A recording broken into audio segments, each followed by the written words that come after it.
بسم اللہ الرحمن الرحیم۔ ایک دفعہ کا ذکر ہے کہ ایک فقیر کو کوئی ضرورت پیش آئی۔ اس نے مجبور ہو کر اپنے دوست کے گھر سے اس کا سامان چوری کر کے فروخت کر دیا۔ اس کی خبر حاکم وقت کو ہو گئی، اسے گرفتار کر لیا گیا اور پھر حاکم نے اس کا ہاتھ کاٹنے کا حکم دے دیا۔ سامان والے نے اس کی سفارش کی کہ میں اسے معاف کرتا ہوں۔ اس پر قاضی نے کہا کہ تیری سفارش سے میں شرعی حد نہیں چھوڑوں گا۔ پھر سامان والے نے کہا کہ جو کچھ آپ نے فرمایا ہے ٹھیک ہے، مگر جو مال کسی کی ملکیت ہی نہ ہو، اگر اسے کوئی لے جائے تو اس شخص کا ہاتھ نہیں کٹتا، چونکہ فقیر کسی چیز کا مالک نہیں ہوتا، اور جو فقراء کے پاس ہوتا ہے وہ حاجت مندوں پر وقف ہے۔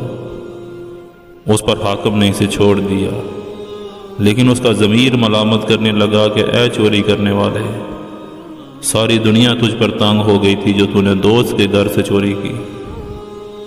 ایمان والوں کی طرح اپنی حاجات پر دوسروں کی حاجات کو ترجیح دو، جہاں تک ہو سکے حاجت مندوں کے کام آؤ۔